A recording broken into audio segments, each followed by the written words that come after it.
los totalitarios en nuestro seno. Cuando la autoridad se presenta con la apariencia de organización, muestra un encanto tan fascinador que puede convertir las comunidades de gentes libres en estados totalitarios. The Times. Probablemente es cierto que la misma magnitud de las atrocidades cometidas por los gobiernos totalitarios, en lugar de aumentar el temor a que un sistema semejante pueda surgir un día en Inglaterra, ha reforzado más bien la seguridad de que tal cosa no puede acontecer en este país. Cuando miramos a la Alemania nazi, el abismo que la separa de nosotros parece tan inmenso que nada de lo que allí sucediere puede tener trascendencia para una posible evolución en Inglaterra. Y el hecho de haber crecido constantemente la distancia parece refutar toda sugestión de estarnos moviendo en una dirección semejante. Pero no olvidemos que, hace 15 años, la posibilidad de que en Alemania sucediese lo que ha acontecido habrían la juzgado fantástica igualmente, no solo 9 de cada 10 de los mismos alemanes, sino también los observadores extranjeros más hostiles, aunque quieran ellos pretender ahora haberlo previsto. Sin embargo, como se ha sugerido ya en estas páginas, no es con la Alemania actual, sino con la de hace 20 o 30 años, con la que muestran un parecido cada vez mayor las condiciones británicas. Hay muchos rasgos que fueron entonces considerados como típicamente alemanes y que son ahora igualmente familiares en Inglaterra, y muchos síntomas que apuntan a un futuro desarrollo en la misma dirección. Hemos mencionado ya el más significativo, la creciente semejanza entre los criterios económicos de derechas e izquierdas y su común oposición al liberalismo, que era la base común a la mayoría de los políticos ingleses. Contamos con la autorizada afirmación de Mr. Harold Nicholson, quien nos dice que durante el último gobierno conservador, en los escaños de este partido los hombres mejor dotados eran todos socialistas de corazón, 74, y apenas puede dudarse que, como en los días de los Fabianos, muchos socialistas sienten más simpatías por los conservadores que por los liberales. Hay otros muchos rasgos estrechamente relacionados con este. La creciente veneración del Estado, la admiración del poder y de lo grande por ser grande, el entusiasmo por la organización de todo, ahora lo llamamos planificación, y aquella incapacidad para dejar algo al simple poder del crecimiento orgánico, que hasta H.V. Treitschke deploraba ya en los alemanes de hace 60 años, apenas se acusan menos ahora en Inglaterra que entonces en Alemania. ¿Hasta qué punto Inglaterra ha caminado, en los últimos 20 años, por la senda alemana? Se advierte con extraordinaria claridad si leemos ahora algunas de las más serias discusiones habidas en Inglaterra, durante la guerra anterior, acerca de las diferencias entre los criterios británico y alemán sobre problemas políticos y morales. Probablemente puede decirse con verdad que el público inglés tuvo entonces, en general, una apreciación más exacta de estas diferencias que la que ha demostrado ahora, porque mientras el pueblo británico se mostró en aquel tiempo orgulloso de su tradición distintiva, pocos son los criterios políticos entonces considerados como característicamente ingleses de los cuales la mayoría del pueblo británico no parezca ahora medio avergonzado, si no los repudia positivamente. Apenas habrá exageración en decir que cuanto más típicamente inglés pareció al mundo un escritor de problemas políticos o sociales, más olvidado está hoy día en su propio país. Hombres como Lord Morley o Henry Sidgwick, Lord Acton o A.V.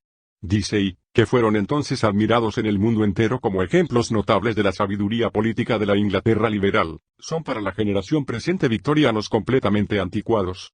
Quizá nada muestre con más claridad este cambio que el hecho de no faltar una consideración simpática de Bismarck en la literatura inglesa contemporánea, en tanto que la generación más joven rara vez menciona el nombre de Gladstone sin una burla para su moralidad victoriana y su utopismo candoroso. Hubiera deseado trasladar adecuadamente en unos párrafos la impresión alarmante sacada de la lectura de unas cuantas obras inglesas relativas a las ideas que dominaban en la Alemania de la guerra anterior, pues casi todas sus palabras podrían aplicarse a las opiniones más destacadas en la literatura inglesa actual. Me limitaré a citar un breve pasaje de Lord Keynes, de 1915, exposición del delirio que ve manifestarse en una obra alemana típica de aquel período. Refiere cómo, según un autor alemán, la vida industrial debe continuar movilizada incluso en la paz. Esto es lo que quiere decir cuando habla de la militarización de nuestra vida económica. El título de la obra reseñada: El individualismo a determinar por completo. Tiene que establecerse un sistema de regulaciones cuyo objetivo no es la mayor felicidad del individuo. El profesor Jaffe no se avergüenza de decir esto con todas sus letras, sino el reforzamiento de la unidad organizada del Estado con el fin de alcanzar el máximo grado de eficiencia, Leistungsfähigkeit, que solo indirectamente influye sobre el provecho individual. Esta monstruosa doctrina está encerrada en el relicario de una especie de idealismo.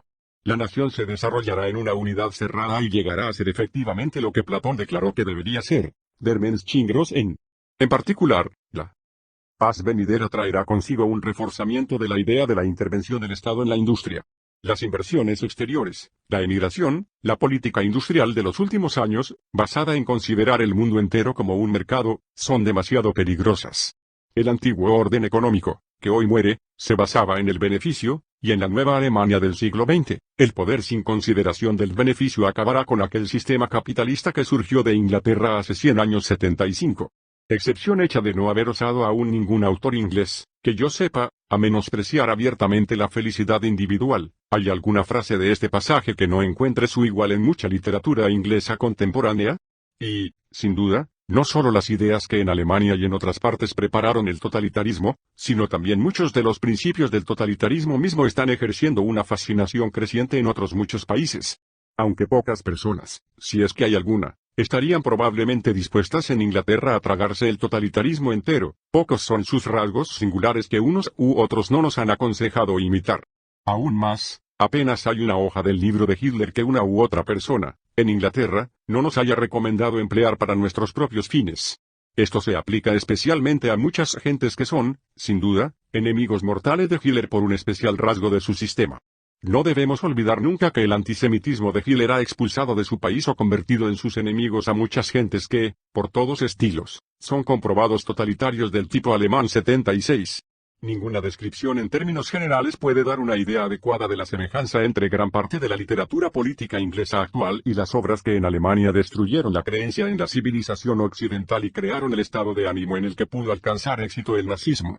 La semejanza está aún más en el espíritu para enfocar los problemas que en los argumentos específicos usados. Es la misma facilidad para romper todos los lazos culturales con el pasado y para arriesgarlo todo al éxito de una particular tentativa. Como ocurrió también en Alemania, la mayoría de las obras que están preparando el camino para una orientación totalitaria en Inglaterra son el producto de idealistas sinceros y, con frecuencia, de hombres de considerable altura intelectual. Así, aunque sea desagradable individualizar a título de ejemplo, cuando son centenares de personas las que defienden opiniones semejantes, no veo otra manera de demostrar eficazmente cuánto ha avanzado en realidad esta evolución en Inglaterra. Elegiré deliberadamente para ilustración a autores cuya sinceridad y desinterés está por encima de toda sospecha. Pero aunque espero mostrar por esta vía cuán rápidamente están extendiéndose aquí las opiniones de donde brota el totalitarismo, tengo pocas probabilidades de demostrar con éxito la semejanza, igualmente importante, en la atmósfera emocional.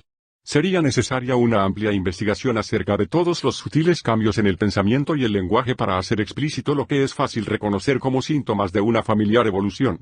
El contacto con las personas que hablan de la necesidad de oponer ideas grandes a las pequeñas y de reemplazar el viejo pensamiento estático o parcial por la nueva dirección dinámica o global, permite comprender que lo que al principio parece un puro sinsentido es signo de aquella actitud intelectual que solo por sus manifestaciones podemos aquí analizar.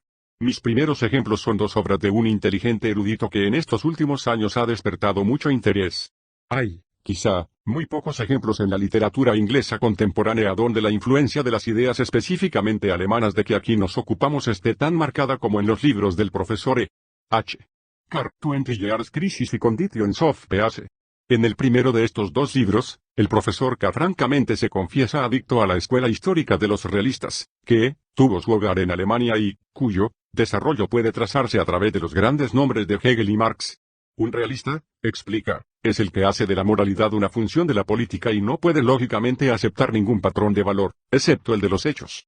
Este realismo se contrapone, según la moda verdaderamente alemana, al pensamiento utópico que data del siglo XVIII, el cual fue esencialmente individualista, pues hizo de la conciencia humana el tribunal de apelación último.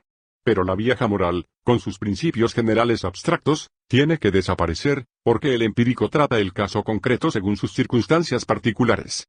En otras palabras, nada hay sino cuestiones de oportunidad, y hasta se nos asegura que la norma pacta sunt servanda no es un principio moral. Que sin principios generales abstractos el mérito es tan solo una arbitraria cuestión opinable y que los tratados internacionales carecen de significado si no obligan moralmente, no parece inquietar al profesor Carr. Según él, evidentemente, aunque no lo diga de modo explícito, resulta que Inglaterra luchó en la última guerra del lado falso. Todo el que lea ahora de nuevo las declaraciones de hace 25 años acerca de los fines de guerra ingleses y las compare con las opiniones actuales del profesor Carr verá fácilmente que las que entonces se tuvieron por opiniones alemanas son ahora las de él, quien arguiría probablemente que los criterios profesados entonces por Inglaterra eran tan solo un producto de la hipocresía británica. que apenas ve diferencia entre los ideales sostenidos por Inglaterra y los practicados por la Alemania actual, lo ilustra inmejorablemente al asegurar que, sin duda, cuando un nacionalsocialista preeminente afirma que todo lo que beneficia al pueblo alemán es justo y todo lo que le daña es injusto, propugna simplemente la misma identificación del interés nacional con el derecho universal que ya fue establecida para los países de habla inglesa por el presidente Wilson, el profesor Toynbee, Lord Cecil y otros muchos. Como los libros del profesor Carr tratan de problemas internacionales, es en este campo donde más se destaca su tendencia característica. Pero por las fugaces visiones que podemos obtener sobre la futura sociedad que él contempla, resulta que corresponde también por completo al modelo totalitario. A veces llega uno a preguntarse si esta semejanza es accidental o deliberada. Cuando el profesor Carr afirma, por ejemplo, que no podemos ya encontrar mucho sentido a la distinción, familiar al pensamiento del siglo XIX, entre sociedad y Estado, sabe que es esta precisamente la doctrina del profesor Carl Schmitt, el más destacado teórico nazi del totalitarismo, y, de hecho, la esencia de la definición del totalitarismo dada por este autor, que es quien ha introducido este término. Y cuando estima que la producción de opiniones en masa es el corolario de la producción de bienes en masa, de donde resulta que el prejuicio que la palabra propaganda ejerce todavía hoy sobre muchas mentes es completamente paralelo al prejuicio contra el control de la industria y el comercio, no hace realmente la apología de una regimentación de la opinión pública al estilo de la practicada por los nazis. En su más reciente libro, Conditions of Peace, el profesor Carr responde con una enérgica afirmativa a la pregunta con la que cerrábamos el capítulo anterior. Los triunfadores perdieron la paz, y la Rusia soviética y Alemania la ganaron, porque los primeros continuaron predicando, y en parte aplicando, los en otro tiempo válidos pero hoy destructivos ideales de los derechos de las naciones y el capitalismo de laissez-faire, mientras las últimas, consciente o inconscientemente impulsadas por la corriente del siglo XX, se esforzaban por reconstruir el mundo en forma de unidades mayores sometidas a la planificación e intervención centralizadas. El profesor Carr hace completamente suyo el grito de guerra alemán de la Revolución Socialista del Este contra el Occidente liberal dirigida por Alemania, la revolución que comenzó en la última guerra, que ha sido la fuerza impulsora de todo movimiento político importante en los últimos 20 años, una revolución contra las ideas predominantes en el siglo XIX, democracia liberal, autodeterminación nacional y laissez-faire económico. Como él mismo dice, con acierto, fue casi inevitable que este desafío a las creencias del siglo XIX encontrase en Alemania, que jamás las compartió realmente, uno de sus más fuertes protagonistas. Con toda la fe fatalista de cualquier pseudo-historiador desde Hegel y Marx, esta evolución se presenta como inevitable, conocemos la dirección en que el mundo se mueve, y, o cedemos a ella, o perecemos. La convicción de la inevitabilidad de esta tendencia se basa, característicamente, en familiares falacias económicas, la presunta necesidad de una expansión general de los monopolios como consecuencia del desarrollo técnico, la pretendida pletora potencial y todos los demás tópicos que aparecen en las obras de este tipo. El profesor Carr es un economista, y su argumentación económica no soporta, generalmente, un serio examen. Pero ni esto, ni lo que de ello es característico, a saber, su creencia en el rápido decrecimiento de la importancia del factor económico en la vida social, le impiden basar sobre argumentos económicos todos sus pronósticos sobre las inevitables tendencias, o presentar como principal demanda para el futuro la reinterpretación, en términos predominantemente económicos, de los ideales democráticos de igualdad y libertad.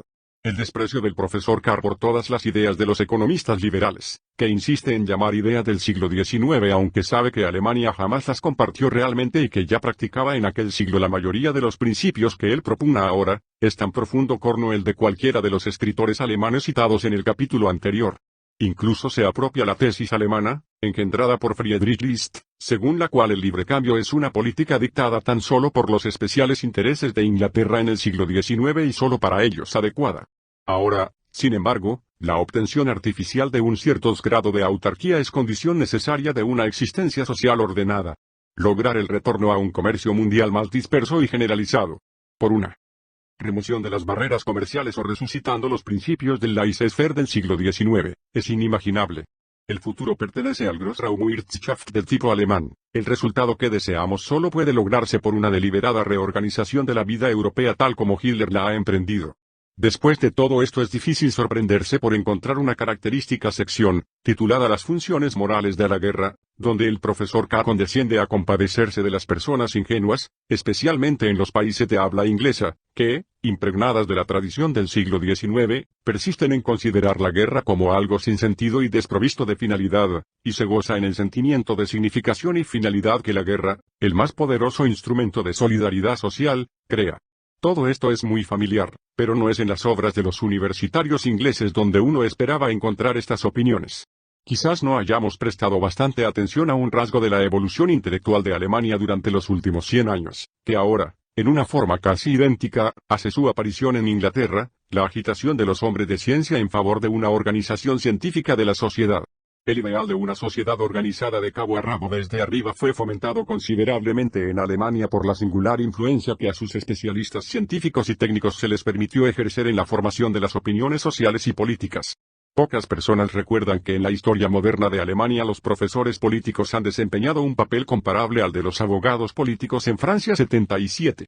La influencia de estos hombres de ciencia políticos no se inclinó a menudo, en los últimos años, hacia el lado de la libertad. La intolerancia de la razón, tan visible con frecuencia en el especialista científico, la intransigencia con los métodos del hombre ordinario, tan característica del técnico, y el desprecio hacia todo lo que no ha sido organizado conscientemente de acuerdo con un modelo científico, por unas inteligencias superiores, fueron fenómenos familiares durante generaciones en la vida pública alemana, antes de adquirir importancia en Inglaterra. Y quizá ningún otro país proporcione mejor que Alemania, entre 1840 y 1940. Una ilustración de los efectos que sobre una nación ocasiona el desplazamiento general y completo de la mayor parte de su sistema educativo desde las humanidades a las realidades. 78. La facilidad con que, en definitiva, con escasas excepciones, los universitarios y hombres de ciencia alemanes se colocaron al servicio de los nuevos gobernantes es uno de los espectáculos más deprimentes y bochornosos de la historia entera del ascenso del nacionalsocialismo. 79. Es bien sabido que precisamente los hombres de ciencia y los ingenieros, que habían pretendido tan ruidosamente ser los dirigentes en la marcha hacia un mundo nuevo y mejor, se sometieron más fácilmente que casi ninguna otra clase a la nueva tiranía. 80. El papel que han desempeñado los intelectuales en la transformación totalitaria de la sociedad lo anticipó proféticamente en otro país Julien Benda, cuya Trahison des Clercs cobra nueva significación cuando se relee ahora, 15 años después de escrita. Hay especialmente un pasaje en esta obra que merece ser muy meditado y recordado cuando venimos a considerar ciertos casos de excursión de los científicos británicos al campo de la política. Es el pasaje en que M.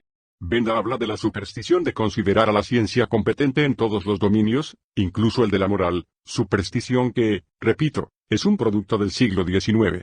Queda por averiguar si quienes enarbolan esta doctrina creen en ella, o si desean simplemente otorgar el prestigio de una apariencia científica a las pasiones del corazón, que ellos saben perfectamente que no son sino pasiones. Es de notar que el dogma según el cual la historia obedece a leyes científicas lo predican, sobre todo, los partidarios de la autoridad arbitraria. Es muy natural, porque elimina las dos realidades que más odian ellos, a saber, la libertad humana y la actuación histórica del individuo. 81. Ya hemos tenido ocasión de mencionar un producto inglés de esta especie, una obra en donde, sobre un fondo marxista, se combina la idiosincrasia característica del intelectual totalitario y el odio a casi todo lo que distingue a la civilización europea desde el Renacimiento con el aplauso a los métodos de la Inquisición. No deseamos considerar aquí un caso tan extremo, y tomaremos una obra que es más representativa y ha alcanzado extensa publicidad.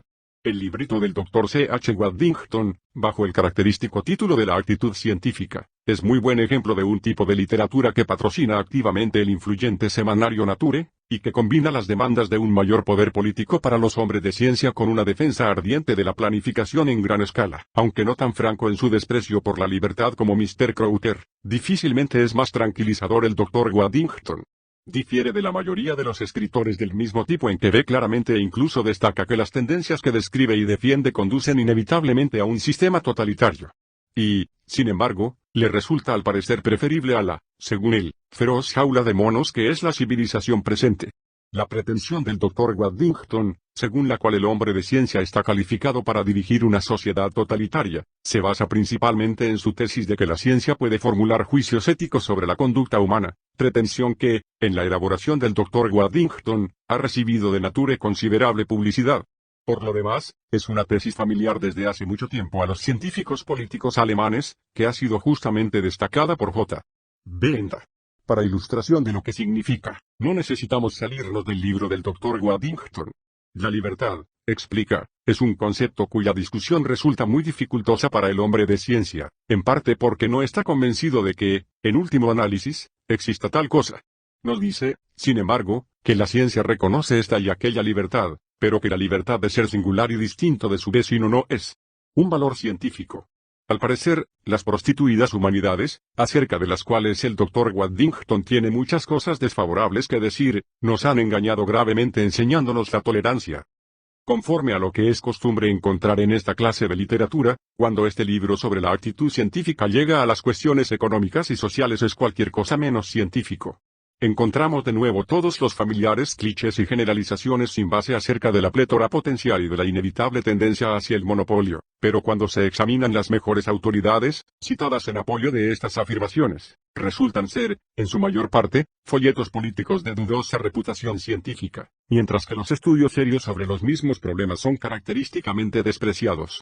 Como en casi todas las obras de este tipo, las convicciones del Dr. Waddington están determinadas principalmente por su aceptación de las tendencias históricas inevitables que se supone ha descubierto la ciencia y que él deriva de la filosofía profundamente científica del marxismo, cuyas nociones básicas son casi, si no completamente, idénticas a las que constituyen el fundamento de la visión científica de la naturaleza y cuya aptitud para enjuiciar supera, nos dice el Dr. Waddington, a todo lo precedente.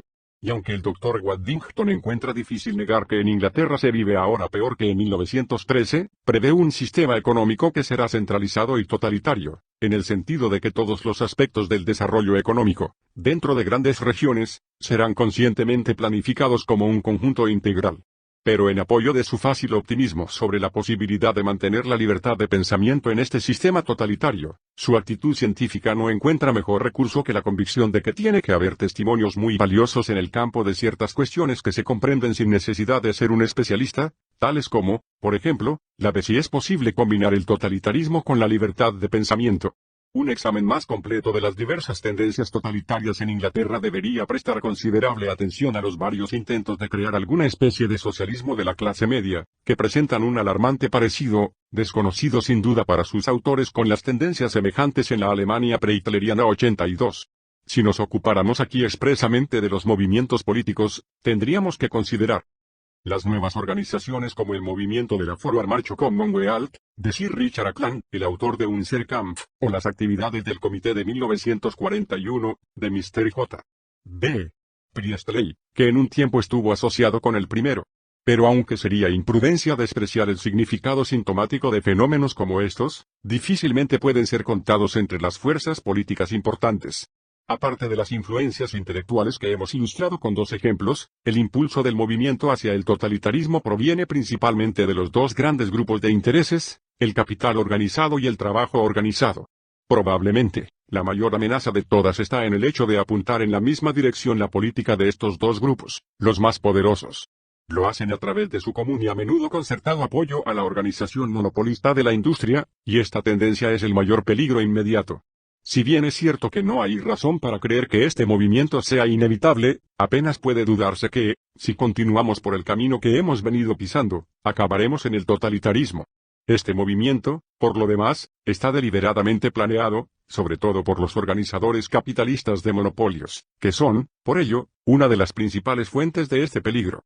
Su responsabilidad no se reduce por el hecho de no ser su objetivo un sistema totalitario, sino más bien una especie de sociedad corporativa, donde las industrias organizadas aparecerían como estamentos semi-independientes y autónomos. Pero son tan cortos de vista como lo fueron sus colegas alemanes al suponer que se les permitiría, no solo crear este sistema, sino también dirigirlo durante algún tiempo. Las decisiones que los directores de una industria así organizada tendrían que tomar constantemente son de las que ninguna colectividad dejaría mucho tiempo en manos de particulares. Un Estado que consienta el desarrollo de tan enormes agregaciones de poder no puede soportar que este poder quede enteramente bajo el dominio privado. No es menos ilusorio creer que en estas condiciones se consienta a los empresarios gozar largo tiempo de la posición de favor que en una sociedad en régimen de competencia está justificada por el hecho de ser solo unos cuantos los que alcanzan el éxito, en cuya persecución son muchos los que corren los riesgos. No es para sorprender que los empresarios quisieran disfrutar los altos ingresos que en una sociedad en régimen de competencia ganan los que, de entre ellos, tienen éxito, y a la vez gozar la seguridad del funcionario público. En tanto exista un amplio sector de industria privada junto a otro dirigido por el Estado, es probable que un gran talento industrial consiga sueldos altos, incluso en posiciones muy seguras. Pero si los empresarios pueden ver confirmadas sus aspiraciones durante un período de transición, no transcurrirá mucho tiempo antes de que se encuentren, como les sucedió a sus colegas alemanes, con que ya no son los dueños, sino que tienen que contentarse, en todos los aspectos, con el poder y los emolumentos que el gobierno quiera concederles. A menos que la argumentación de este libro haya sido muy mal interpretada, el autor no se hará sospechoso de ternura hacia los capitalistas y subraya aquí que, con todo, sería un error inculpar del moderno movimiento hacia el monopolio exclusiva o principalmente a aquella clase. Su tendencia en esta dirección, ni es nueva, ni por sí podría llegar a ser, probablemente, un poder formidable. La fatalidad fue que lograron asegurarse la ayuda de otros grupos en número cada vez mayor, y con su apoyo obtuvieron la protección del Estado. En cierta medida, los monopolistas han ganado esta protección, o permitiendo a otros grupos participar en sus ganancias, o, quizás más frecuentemente, persuadiéndolos de que la formación de monopolios convenía al interés público. Pero el cambio en la opinión pública, que, por su influjo sobre la legislación y la jurisprudencia 83-83, ha sido el factor más importante en esta evolución, es sobre todo el resultado de la propaganda que contra la libre competencia han realizado las izquierdas. Con mucha frecuencia, incluso las medidas dirigidas contra los monopolistas no han servido, de hecho, más que para reforzar el poder del monopolio. Toda participación en las ganancias del monopolio, sea en favor de grupos particulares o del Estado mismo, tiende a crear nuevos interesados, que contribuirán a reforzar el monopolio. Un sistema en el que amplios grupos privilegiados se beneficien de las ganancias del monopolio puede ser políticamente mucho más peligroso, y allí el monopolio es ciertamente más poderoso que otro sistema donde los beneficios vayan a unos cuantos. Pero aunque debía ser evidente que, por ejemplo, los altos salarios que puede pagar el monopolista son tanto el resultado de la explotación como una ventaja para él mismo, y sin duda empobrecerán, no solo a todos los consumidores, sino aún más a los restantes asalariados, lo cierto es que, no ya los beneficiados de ello, sino el público, acepta ahora generalmente la capacidad para pagar altos salarios como un argumento legítimo en favor del monopolio 84. Hay serias razones para dudar si, aun en los casos en que el monopolio es inevitable, el mejor camino para dominarlo consiste en ponerlo en manos del Estado. Si solo fuera cuestión de una industria, podría ser así. Pero cuando se trata de numerosas industrias monopolistas diversas, mucho puede decirse en favor de dejarlas en diferentes manos particulares antes que combinarlas bajo el control único del Estado. Aunque los transportes por ferrocarril, carretera y aire, o el suministro de gas y electricidad fueran todos monopolios inevitables, el consumidor está indiscutiblemente en una posición mucho más fuerte si permanecen como monopolios separados que si son coordinados bajo un control central. El monopolio privado casi nunca es completo y aún más raramente de larga duración o capaz de despreciar la competencia potencial. Pero un monopolio de Estado es siempre un monopolio protegido por el Estado, protegido a la vez contra la competencia potencial y contra la crítica eficaz. En la mayor parte de los casos significa que se ha dado a un monopolio temporal el poder para asegurar su posición indefinidamente, un poder que, sin duda, será utilizado cuando el poder que debe frenar y controlar el monopolio llega a interesarse en el amparo y defensa de sus administradores, cuando el remedio por el gobierno de un abuso significa admitir su responsabilidad en ello, y cuando la crítica de las actividades del monopolio significa una crítica del gobierno, poca esperanza puede ponerse en que el monopolio esté al servicio de la comunidad. Un Estado que se enredase por completo en la dirección de empresas monopolistas poseería un poder aplastante sobre el individuo, pero, sin embargo, sería un Estado débil en cuanto a su libertad para formular una política. El mecanismo del monopolio se identifica con el mecanismo del Estado, y el propio Estado se identifica más y más con los intereses de quienes manejan las cosas y menos con los del pueblo en general.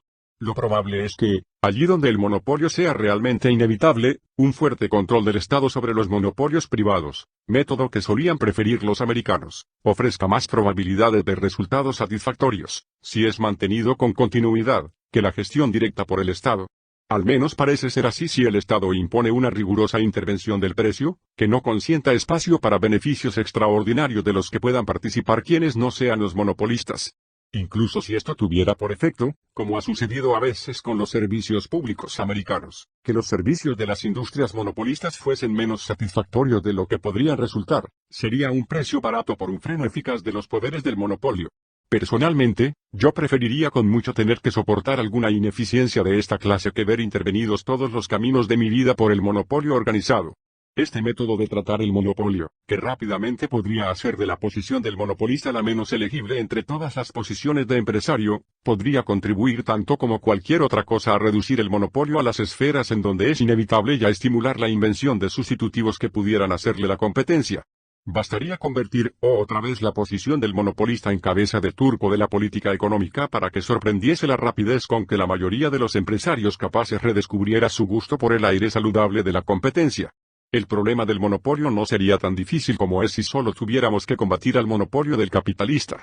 Pero, como se ha dicho antes, el monopolio ha llegado a ser el peligro que es, no por los esfuerzos de unos cuantos capitalistas interesados, sino por el apoyo que estos han obtenido de quienes recibieron participación en sus ganancias y de aquellos otros, mucho más numerosos, a quienes persuadieron de que ayudando al monopolio contribuían a la creación de una sociedad más justa y ordenada. El fatal punto crítico en la evolución moderna se produjo cuando el gran movimiento que solo podía servir a sus fines originarios luchando contra todo privilegio, el movimiento obrero, cayó bajo la influencia de las doctrinas contrarias a la libre competencia y se vio él mismo mezclado en las pugnas por los privilegios. El crecimiento reciente del monopolio es en gran parte el resultado de una deliberada colaboración del capital organizado y el trabajo organizado, gracias a la cual los grupos obreros privilegiados participan de los beneficios del monopolio a expensas de la comunidad y particularmente a expensas de los más pobres, los empleados en las industrias peor organizadas y los trabajadores en paro. Uno de los más tristes espectáculos de nuestro tiempo es ver a un gran movimiento democrático favoreciendo una política que tiene que conducir a la destrucción de la democracia y que, mientras tanto, solo puede beneficiar a una minoría de las masas que le secundan. Y, sin embargo, es esta ayuda de las izquierdas a las tendencias en pro del monopolio lo que hace tan irresistible a este y tan oscuras las perspectivas del futuro.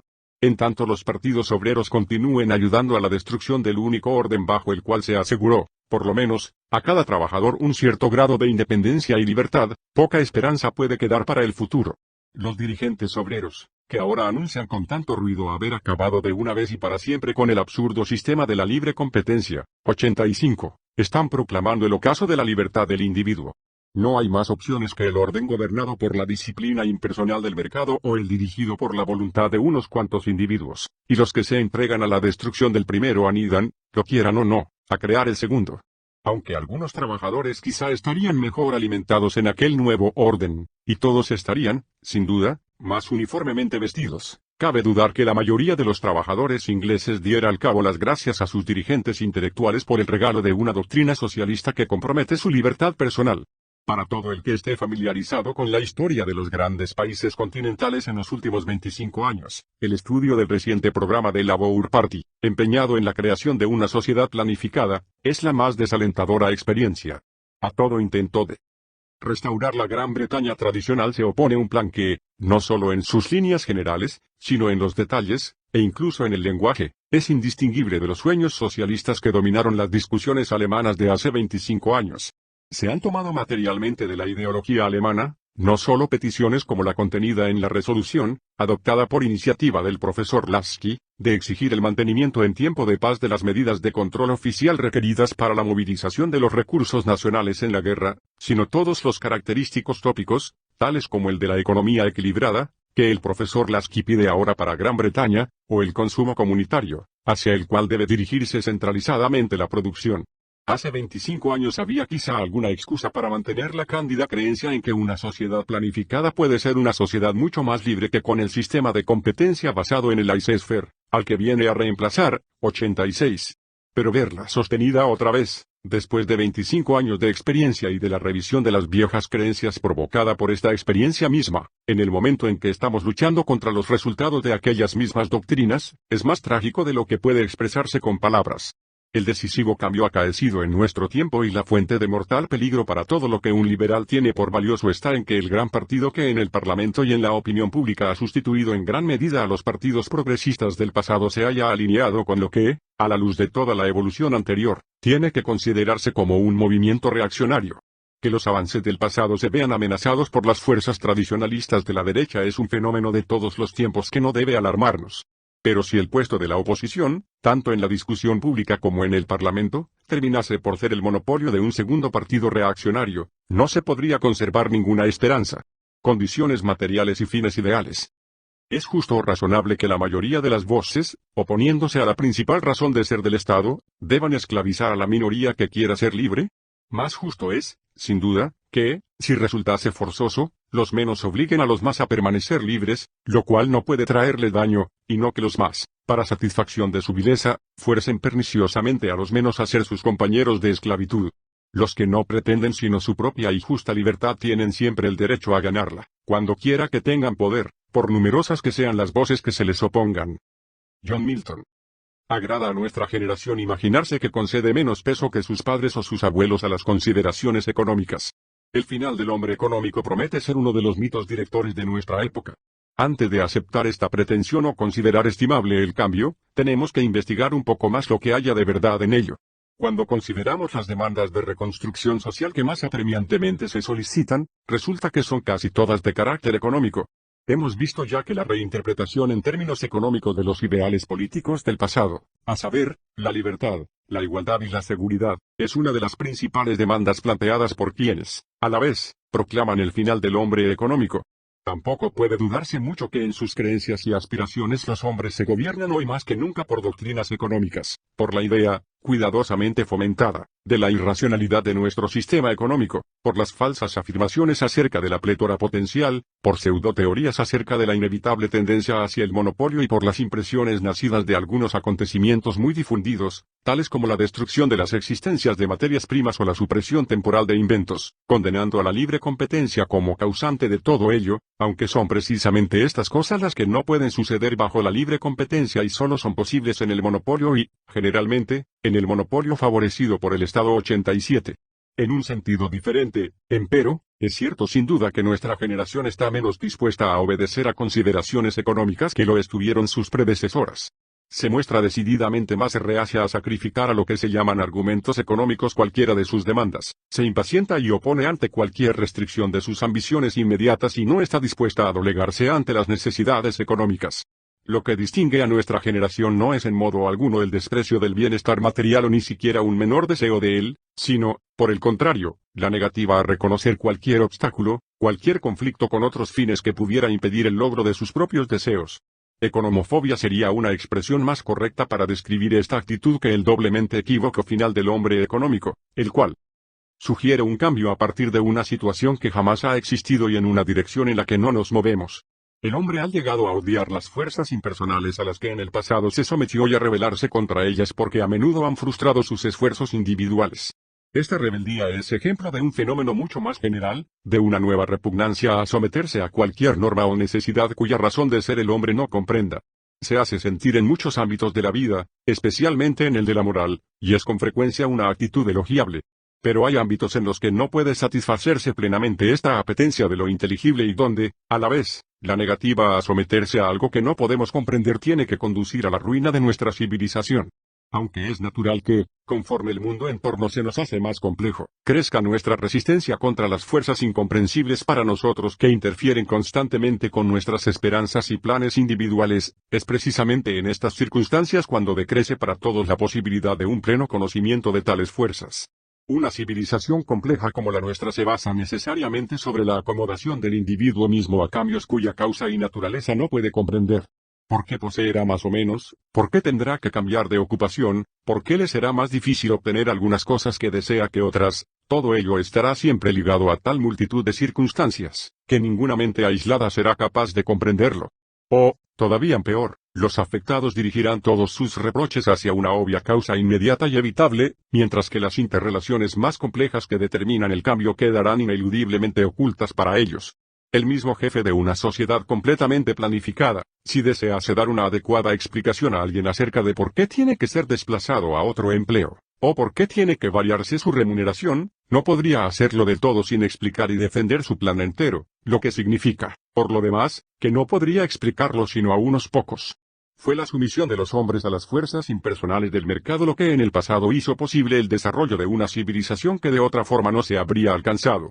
Sometiéndonos así, hemos contribuido día tras día a construir algo que es más grande de lo que cualquiera de nosotros puede comprender plenamente. No importa que en el pasado lo que hicieron los hombres fue someterse a creencias que algunos consideran hoy como supersticiones, a un religioso espíritu de humildad o a un exagerado respeto por las toscas enseñanzas de los primeros economistas. Lo decisivo está en que es infinitamente más difícil comprender racionalmente la necesidad de someterse a fuerzas cuya acción no podemos seguir en su detalle, que acatarlas por el humilde temor que la religión, o incluso el respeto hacia las doctrinas de la economía, inspiren. Aún simplemente para mantener nuestra compleja civilización presente, sería necesario que todos los seres humanos estuviesen dotados de una inteligencia infinitamente superior a la que ahora poseen, si nadie hubiese de hacer cosas cuya necesidad no se le alcanzase. La negativa a someternos a fuerzas que ni entendemos ni podemos reconocer como decisiones conscientes de un ser inteligente es el producto de un incompleto y, por tanto, erróneo racionalismo.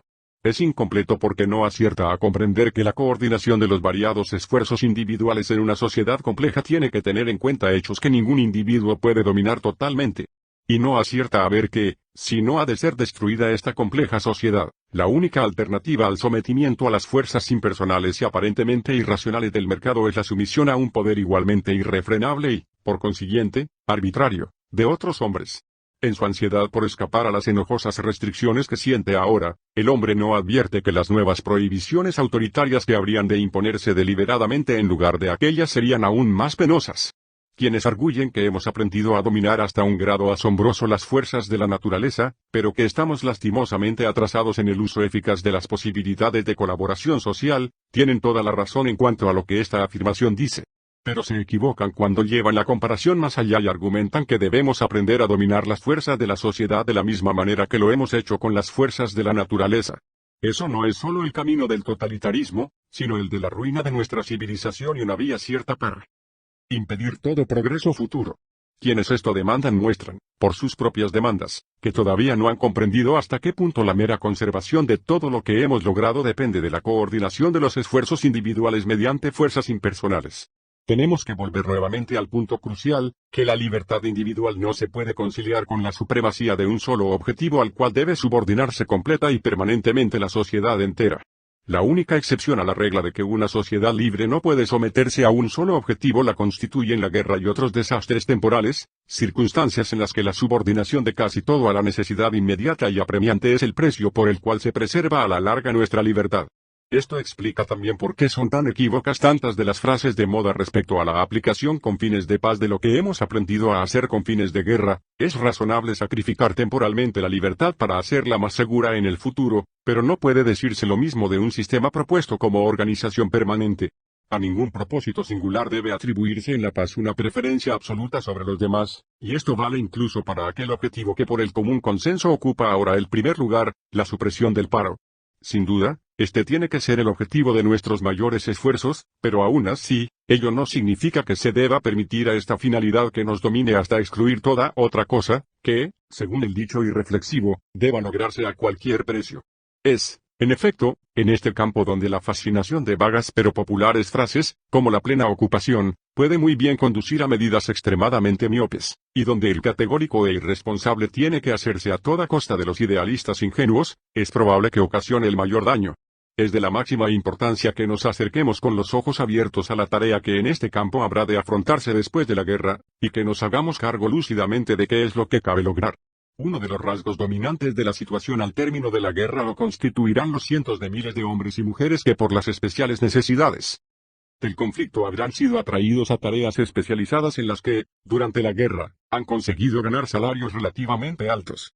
En muchos casos no habrá posibilidad de mantener empleado al mismo número de personas en estas particulares industrias. Será de una necesidad urgente transferir gran número de personas a otros oficios y muchas de ellas encontrarán que el trabajo que pueden realizar no está tan bien remunerado como su empleo durante la guerra. Ni siquiera la readaptación, que sin duda deberá suministrarse en una liberal escala, puede enteramente dominar este problema. Quedará todavía mucha gente que, si hubiera de ser pagada de acuerdo con lo que sus servicios valgan entonces para la sociedad, bajo cualquier sistema tendrá que contentarse con una reducción de su posición material comparada con la de otros. Si entonces los sindicatos obreros se oponen con éxito a toda reducción de los salarios de los grupos particulares en cuestión, solo quedarán abiertas dos alternativas, o habrá de usarse la coerción, Es decir, tendrá que seleccionarse a ciertas personas para su transferencia obligatoria a otras posiciones relativamente peor pagadas, o habrá que consentirse que quienes no pueden ser empleados por más tiempo con los salarios comparativamente altos que han ganado durante la guerra queden sin empleo hasta que estén dispuestos a aceptar una ocupación con un salario relativamente más bajo.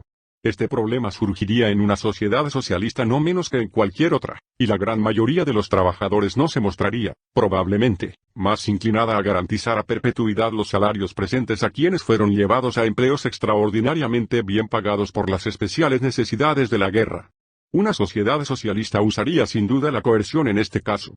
Lo que aquí nos interesa es que, si estamos determinados, cualquiera que sea el precio, a no permitir el paro y no estamos dispuestos a utilizar la coerción, nos veremos llevados a toda clase de desesperados expedientes, ninguno de los cuales puede traer una ayuda decisiva, pero todos ellos contribuirán a estorbar gravemente el uso más productivo de nuestros recursos. Debe en especial señalarse que la política monetaria no puede suministrar una cura real para esta dificultad, si se exceptúa una general y considerable inflación suficiente para elevar todos los demás salarios y precios con respecto a aquellos que no pueden bajarse, inflación que, por lo demás, traería el resultado deseado, no de otro modo que efectuando encubiertamente aquella reducción de los salarios reales que no se pudo llevar a cabo de manera directa. Pero elevar los demás salarios y rentas en una magnitud suficiente para ajustar la posición del grupo considerado envolvería una expansión inflacionista de tal escala que las perturbaciones, dificultades e injusticias causadas serían mucho mayores que las que se pretende curar. Este problema, que surgirá en forma particularmente aguda después de la guerra, es de los que siempre nos acompañarán en tanto que el sistema económico tenga que adaptarse por sí a cambios continuos.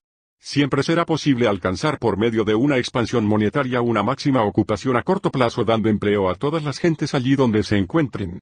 Mas no es solo que para mantener este máximo sea indispensable una progresiva expansión inflacionista, con el efecto de detener aquellas redistribuciones de trabajadores entre las industrias exigidas por la alteración de las circunstancias, redistribuciones que, en tanto los trabajadores tengan libertad para elegir ocupación, se efectuarán con algún retraso y, por consiguiente, causarán algún paro. Es que la política encaminada constantemente a lograr el máximo de ocupación alcanzable por medios monetarios lleva a la postre a la destrucción segura de sus mismos propósitos. Tiende a bajar la productividad del trabajo y, por consiguiente, incrementa constantemente la proporción de la población trabajadora que solo por fines artificiales puede mantenerse ocupada a los salarios corrientes. Apenas puede dudarse que después de la guerra el acierto en la conducción de nuestros asuntos económicos será aún más trascendental que antes y que la suerte de nuestra civilización dependerá finalmente de cómo resolvamos los problemas económicos que tengamos que afrontar. Al principio seremos pobres, verdaderamente pobres, y el problema de recuperar y mejorar nuestros niveles anteriores puede de hecho resultar más difícil para Gran Bretaña que para otros muchos países. Si actuamos con prudencia, es casi seguro que mediante un duro trabajo y dedicando una considerable parte de nuestros esfuerzos a revisar y renovar nuestro equipo y organización industrial, en el curso de unos cuantos años estaremos en condiciones de recuperar y hasta de rebasar el nivel que habíamos alcanzado. Pero esto exige que nos contentemos con no consumir entre tanto más de lo que es posible sin perjudicar a la tarea de la reconstrucción, que unas esperanzas exageradas no creen mayores e irresistibles pretensiones y que consideremos más importante usar nuestros recursos de la mejor manera y para los fines que mejor puedan contribuir a nuestro bienestar que utilizarlos todos, pero de cualquier manera 88. Quizá no sea menos importante evitar que los intentos precipitados de remediar la pobreza por una redistribución, en lugar de hacerlo por un incremento de nuestro ingreso, empobrezcan a amplias capas sociales hasta convertirlas en enemigos decididos del orden político existente. No se debe olvidar nunca que un factor decisivo en el desarrollo del totalitarismo en el continente europeo, que hasta ahora no ha aparecido en Inglaterra, fue la existencia de una extensa clase media recientemente desposeída. Nuestras esperanzas de evitar el destino que nos amenaza tienen ciertamente que descansar en gran parte sobre la idea de que podemos reanudar un rápido progreso económico, el cual, por bajo que pueda ser nuestro punto de partida, continuará elevándonos. Y la principal condición para este progreso es que todos debemos estar dispuestos a adaptarnos rápidamente a un mundo muy cambiado, que no debe permitirse que el respeto al nivel habitual de grupos particulares obstruya esta adaptación, y que debemos aprender a dirigir otra vez todos nuestros recursos a donde mejor contribuyan a que todos seamos más ricos. Los ajustes que necesitaremos para recobrar y sobrepasar nuestros antiguos niveles de vida serán mayores que cualesquiera otros realizados en el pasado, y solo si cada uno de nosotros está dispuesto individualmente a obedecer a las necesidades de este reajuste, seremos capaces de atravesar un período difícil como hombres libres que puedan elegir su propia forma de vida. Asegúrese por cualquier medio un mínimo uniforme a todos, pero a la vez admitamos que con esta seguridad de un mínimo básico tienen que cesar todas las pretensiones de una seguridad privilegiada para particulares grupos y desaparecer todas las excusas que permitan a cualquier grupo excluir de la participación en su relativa prosperidad a los recién llegados, a fin de mantener para sí mismo un nivel especial. Puede parecer magnífico que se diga, al diablo la economía, y rehagamos un mundo decoroso. Pero esto, de hecho, es pura irresponsabilidad. Con nuestro mundo tal como está, convencidos todos de que las condiciones materiales deben ser mejoradas en todas partes, nuestra sola posibilidad de construir un mundo decoroso está en poder continuar mejorando el nivel general de la riqueza. Lo único que la democracia moderna no soportará sin deshacerse es una reducción sustancial de los niveles de vida en la paz o, ni siquiera, un estancamiento prolongado de la situación económica.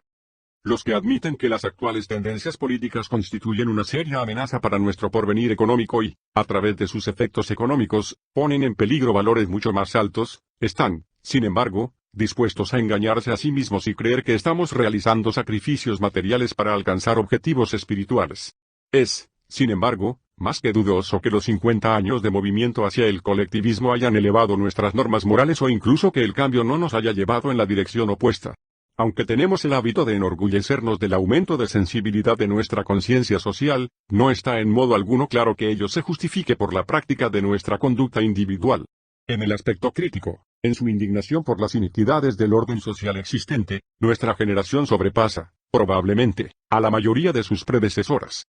Pero es cosa muy diferente el efecto de esta actitud sobre nuestras normas positivas en el campo propio de la moral, es decir, en la conducta individual, y sobre la firmeza de nuestra defensa de los principios morales contra las conveniencias y exigencias del mecanismo social.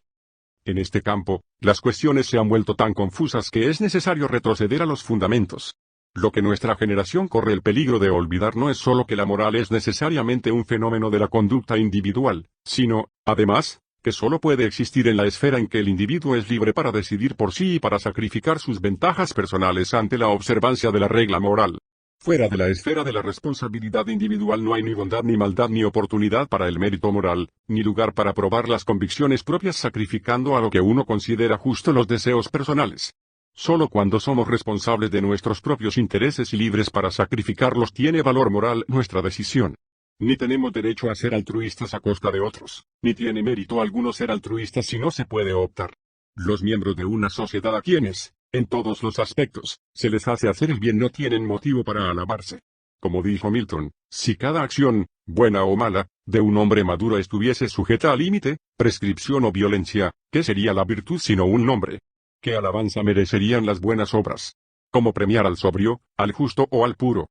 La única atmósfera en la que el sentido moral se desarrolla y los valores morales se renuevan a diario en la libre decisión del individuo es la de libertad para ordenar nuestra propia conducta en aquella esfera en la que las circunstancias materiales nos fuerzan a elegir y de responsabilidad para la disposición de nuestra vida de acuerdo con nuestra propia conciencia. La responsabilidad, no frente a un superior, sino frente a la conciencia propia, el reconocimiento de un deber no exigido por coacción, la necesidad de decidir cuáles, entre las cosas que uno valora, han de sacrificarse a otras y el aceptar las consecuencias de la decisión propia son la verdadera esencia de toda moral que merezca ese nombre. Es inevitable, e innegable a la vez, que en esta esfera de la conducta individual el colectivismo ejerza un efecto casi enteramente destructivo. Un movimiento cuya principal promesa consiste en relevar de responsabilidad 89, no puede ser sino antimoral en sus efectos, por elevados que sean los ideales a los que deba su nacimiento. Puede dudarse que el sentimiento de la personal obligación en el remedio de las desigualdades, hasta donde nuestro poder individual lo permita, ha sido debilitado más que forzado, que tanto la voluntad para sostener la responsabilidad como la conciencia de que es nuestro deber individual saber elegir han sido perceptiblemente dañadas. Hay la mayor diferencia entre solicitar que las autoridades establezcan una situación deseable, o incluso someterse voluntariamente con tal que todos estén conformes en hacer lo mismo, y estar dispuesto a hacer lo que uno mismo piensa que es justo, sacrificando sus propios deseos y quizá frente a una opinión pública hostil. Mucho es lo que sugiere que nos hemos hecho realmente más tolerantes hacia los abusos particulares y mucho más indiferentes a las desigualdades en los casos individuales desde que hemos puesto la mirada en un sistema enteramente diferente, en el que el Estado lo enmendará todo. Hasta puede ocurrir, como se ha sugerido, que la pasión por la acción colectiva sea una manera de entregarnos todos, ahora sin remordimiento, a aquel egoísmo que, como individuos, habíamos aprendido a refrenar un poco. Lo cierto es que las virtudes menos estimadas y practicadas ahora, independencia, autoconfianza y voluntad para soportar riesgos, ánimo para mantener las convicciones propias frente a una mayoría y disposición para cooperar voluntariamente con el prójimo son esencialmente aquellas sobre las que descansa el funcionamiento de una sociedad individualista. El colectivismo no tiene nada que poner en su lugar, y en la medida en que ya las ha destruido ha dejado un vacío que no llena sino con la petición de obediencia y la coacción del individuo para que realice lo que colectivamente se ha decidido tener por bueno. La elección periódica de representantes, a la cual tiende a reducirse cada vez más la opción moral del individuo, no es una oportunidad para contrastar sus normas morales, o para reafirmar y probar constantemente su ordenación de los valores y atestiguar la sinceridad de su profesión de fe mediante el sacrificio de los valores que coloca por debajo en favor de los que sitúa más altos. Como las reglas de conducta desarrolladas por los individuos son la fuente de donde la acción política colectiva obtiene sus normas morales, sería para sorprender que el relajamiento de las reglas de la conducta individual fuera acompañado por una elevación de los niveles de la acción social. Es evidente que se han producido grandes cambios. Cada generación, por supuesto, pone más altos que sus predecesoras algunos valores y más bajos otros. ¿Cuáles son los fines que ocupan ahora un lugar más bajo? ¿Cuáles son los valores que estamos ahora dispuestos a abandonar si entran en conflicto con otros? ¿Qué especies de valores figuran ahora, en la imagen del futuro ofrecida por los escritores y oradores populares, con menos relieve que lo fueron en los sueños y esperanzas de nuestros padres? Cierto que no es el bienestar material, cierto que no es una elevación de nuestro nivel de vida o la seguridad de una determinada situación en la sociedad lo que figura más bajo. ¿Hay algún escritor orador popular que se atreva a sugerir a las masas un sacrificio en sus aspiraciones materiales para favorecer una finalidad espiritual? ¿No se sigue enteramente el camino opuesto?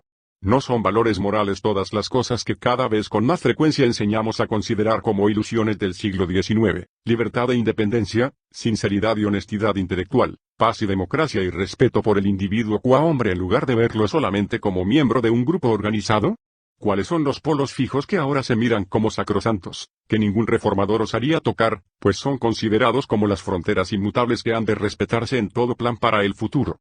No son ya las libertades del individuo, su libertad de movimiento y, raramente, la de expresión.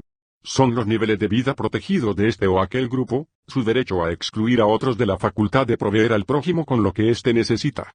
La discriminación entre miembros y no miembros de los grupos cerrados, para no hablar de los nacionales de diferentes países, se acepta cada vez más como cosa natural. Las injusticias infligidas a los individuos por la acción del Estado, en interés de un grupo, son despreciadas con una indiferencia difícilmente distinguible de la insensibilidad, y las mayores violaciones de los derechos más elementales del individuo, como las contenidas en los traslados forzosos de poblaciones, son excusadas cada vez más a menudo incluso por gentes que se suponen liberales. Todo esto indica con seguridad que nuestro sentido moral se ha embotado más que agudizado. Cuando se nos recuerda, como sucede cada vez con más frecuencia, que no se pueden hacer tortillas sin romper huevos, lo cierto es que los huevos que se rompen son casi todos de aquella clase que hace una o dos generaciones se consideraban como la base esencial de la vida civilizada. Y que atrocidades cometidas por las potencias con cuyos profesados principios simpatizan muchos de nuestros llamados liberales no han sido fácilmente condonadas por estos.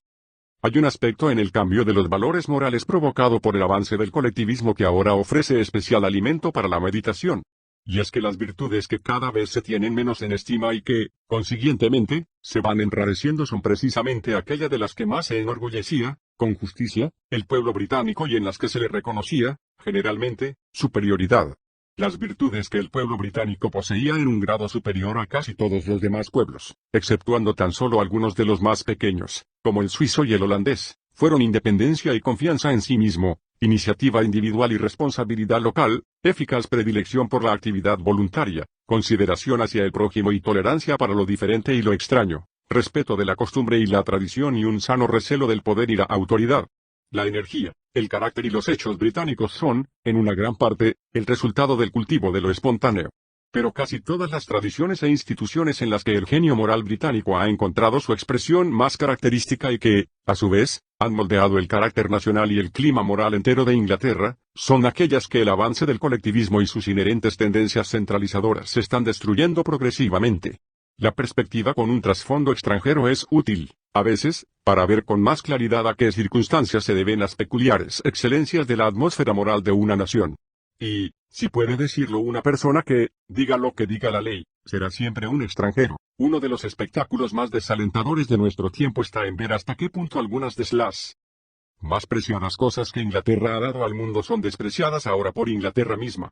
Difícilmente comprende el inglés hasta qué punto difiere de la mayoría de los demás pueblos por defender él, en mayor o menor medida, cualquiera que sea su partido, las ideas que, en su forma más pronunciada, se conocen por liberalismo. Comparados con casi todos los demás pueblos, hace solo 20 años la mayoría de los ingleses eran liberales, por muy alejados que pudieran estar del Partido Liberal. Y aún hoy día, el inglés conservador o socialista, no menos que el liberal, que salga al extranjero, aunque puede encontrar las ideas y los escritos de Carlyle o de Disraeli, de los Webs o H. G. Wells, sobremanera populares, lo será en círculos con los que tiene poco en común, entre nazis y otros totalitarios, pero si encuentra una isla intelectual donde viva la tradición de Macaulay y Gladstone, de J. S. Mill o John Morley, hallará espíritus hermanos que hablan la misma lengua, por mucho que él pueda diferir de los ideales que aquellos hombres concretamente defendían. En ninguna parte se manifiesta tanto esta pérdida de fe en los valores específicos de la civilización británica y en ninguna parte ha ejercido un efecto más entorpecedor para la prosecución de nuestro gran objetivo inmediato, como en la fatua ineficacia de casi toda la propaganda británica. El primer requisito para el éxito de la propaganda dirigida a otros países es el ufano reconocimiento de los valores característicos y los rasgos distintivos por los que el país que la hace es conocido en los otros pueblos. La principal causa de la ineficacia de la propaganda británica es que quienes la dirigen parecen haber perdido su propia fe en los valores peculiares de la civilización inglesa o ignorar completamente los principales puntos en que ésta difiere de la de otras naciones. Los intelectuales de izquierdas, además, han adorado tanto tiempo a los dioses extranjeros, que parecen haberse hecho casi incapaces de ver algo bueno en las instituciones y las tradiciones característicamente inglesas. Estos socialistas no admiten, por supuesto, que los valores morales de los cuales se enorgullecen la mayoría de ellos mismos sean, en gran parte, el producto de las instituciones que tratan de destruir. Mas, por desgracia, esta actitud no se confina a los socialistas declarados. Aunque tenía que esperarse que este no fuese el caso de los ingleses cultos, menos habladores pero más numerosos, si se juzga por las ideas que encuentran expresión en la discusión política ordinaria y la propaganda, parece haberse casi desvanecido el inglés que no solo habla la lengua que Shakespeare habló, sino que también sostiene la fe y la moral que Milton sostuvo. 90. Creer, por consiguiente, que la clase de propaganda producida con esta actitud puede ejercer el efecto deseado sobre nuestros enemigos, y especialmente los alemanes, es un desatino fatal. Los alemanes conocen Inglaterra, no bien, quizá, pero lo suficiente para distinguir los valores tradicionales característicos de la vida británica y lo que ha provocado la creciente separación, durante las 2 o 3 últimas generaciones, de las mentalidades de los dos países. Si deseamos convencerlos, no solo de nuestra sinceridad, sino también de que podemos ofrecerles una alternativa real a la vía que han seguido, no será mediante concesiones a su sistema de ideas. No debemos desilusionarlos con una añeja reproducción de las ideas de sus padres, tomadas de ellos en préstamo, sea el socialismo de Estado, la realpolitik, la planificación científica o el corporativismo. No los persuadiremos siguiéndolos hasta la mitad del camino que conduce al totalitarismo. Si los mismos ingleses abandonan el ideal supremo de la libertad y la felicidad del individuo, si implícitamente admiten que no vale la pena conservar su civilización y no se les ocurre nada mejor que seguir la senda por la que han marchado los alemanes, nada tienen que ofrecer. Para los alemanes, todo esto es simplemente un tardío reconocimiento de que los ingleses han equivocado por completo el camino y que son ellos, los alemanes, quienes marchan hacia un mundo nuevo y mejor, por espantoso que pueda ser el período de transición. Los alemanes saben que sus propios ideales actuales y lo que ellos consideran todavía como la tradición británica son criterios de vida fundamentalmente opuestos e irreconciliables. Puede convencérseles de que el camino que eligieron era equivocado, pero jamás les convencerá a nadie de que los ingleses serán mejores guías para la senda alemana. Menos que a nadie atraerá este tipo de propaganda a aquellos alemanes con cuya ayuda debemos contar en última instancia para reconstruir Europa. Por ser sus valores los más próximos a los nuestros. Porque la experiencia los ha hecho más prudentes y pesimistas, han aprendido que ni las buenas intenciones ni la organización eficiente pueden mantener el honor en un sistema donde se han destruido la libertad y la responsabilidad individuales.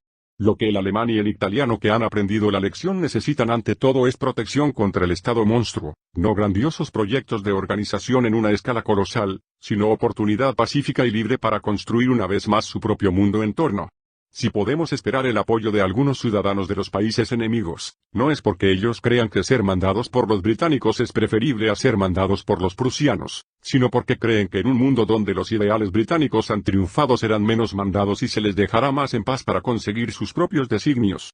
Si hemos de alcanzar la victoria en la guerra de ideologías y atraernos los elementos honrados de los países enemigos, tenemos ante todo que recobrar la fe en los valores tradicionales que Inglaterra defendió en el pasado y el coraje moral para defender vigorosamente los ideales que nuestros enemigos atacan. No ganaremos confianza y apoyo con tímidas apologías y con seguridades de que nos estamos rápidamente reformando, ni con manifestaciones de estar buscando un compromiso entre los valores tradicionales ingleses y las nuevas ideas totalitarias. Lo que cuenta no son las últimas mejoras efectuadas en nuestras instituciones sociales, que significan poco comparadas con las básicas diferencias de los dos opuestos criterios de vida, sino nuestra resuelta fe en aquellas tradiciones que han hecho de Inglaterra un país de gentes libres y rectas, tolerantes e independientes.